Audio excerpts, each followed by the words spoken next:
Assalomu alaykum qadrli kanalimiz kuzatuvchilari, e'tiboringiz markazida UFC MMA olamida ro'y berayotgan eng so'nggi yangiliklar bilan Vodiy MMA kanali.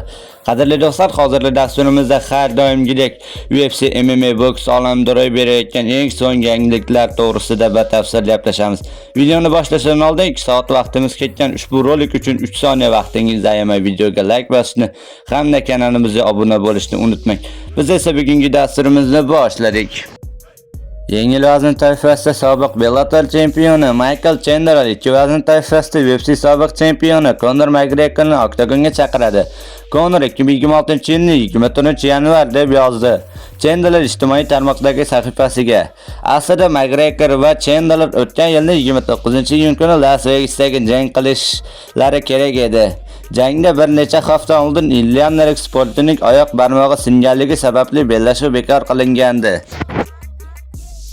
Rossiyalik o'rta vazn toifasidagi MMA jangchisi Ikrom Alekskaro 2-iyun kuni New Orleans shahrida bo'lib o'tadigan UFC 318 turnirida ishtirok etadi.